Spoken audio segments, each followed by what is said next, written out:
ദുരന്തമുഖത്തെ എല്ലാ പ്രതിസന്ധികളെയും നേരിട്ട് രക്ഷാപ്രവർത്തനം നടത്തുകയാണ് കേരള ഫയർഫോഴ്സ്.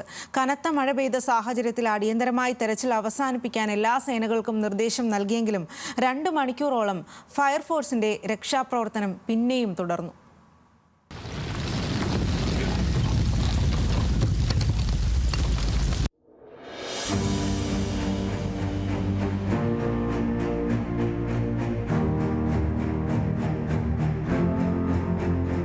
വൈകിട്ട് 3 മണിയായപ്പോഴേക്കും മുണ്ടക്കൈ പുഞ്ചിരിമട്ടത്ത് അതിശക്തമായ മഴ. രക്ഷാപ്രവർത്തനം മുന്നോട്ടു പോകാൻ കഴിയാത്ത സാഹചര്യം. 2 സ്ഥലങ്ങളിലെയും രക്ഷാദൌത്യത്തിലേർപ്പെട്ട മുഴുവൻ ആളുകളോടും ദൌത്യം അവസാനിപ്പിച്ച് സുരക്ഷിതമായ ഇടങ്ങളിലേക്ക് മാറാൻ സൈന്യത്തിന്റെ നിർദ്ദേശം. എന്നാൽ അതിതീവ്ര മഴയിലും ഒരാളെങ്കിലും രക്ഷപ്പെടുത്തി പുറത്തേക്ക് എത്തിക്കാൻ കഴിയുമോ എന്ന ശ്രമത്തിലായിരുന്നു കേരള ഫയർഫോഴ്സ്.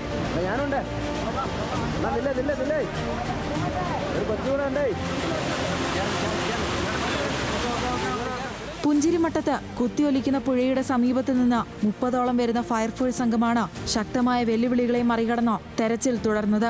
ബെയിലി പാലത്തിന്റെ നിർമ്മാണം പൂർത്തിയാകുമ്പോഴേക്കും ദുരന്തമുഖത്തേക്കുള്ള റോഡൊരുക്കുന്ന ചുമതലയും ഏറ്റെടുത്തു ഫയർഫോഴ്സ്. കനത്ത മഴയിലും തുടരുന്ന രക്ഷാപ്രവർത്തനത്തിൽ ദുരന്തമുഖത്ത് ഒരാൾ പോലും കുടുങ്ങിക്കിടക്കുന്നില്ലെന്നുറപ്പാക്കാൻ അവർ JCB ഉപയോഗിച്ച് റോഡൊരുക്കി. പുഞ്ചിരിമട്ടത്തിന് സമീപം വരെയുള്ള റോഡ് വീണ്ടെടുത്തുകൊണ്ടാണ് ദൌത്യം അവസാനിപ്പിച്ചത്.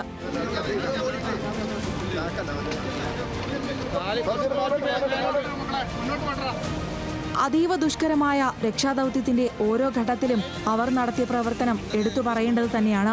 ആർക്കും കടന്നു ചെല്ലാൻ കഴിയാത്ത വഴികളിൽ പോലും അവരുടെ രക്ഷാകരങ്ങളെത്തി.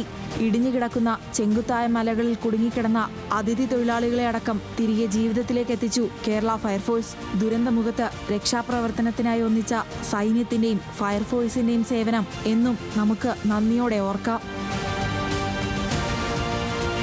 ന്യൂസ് മലയാളം, വയനാട്.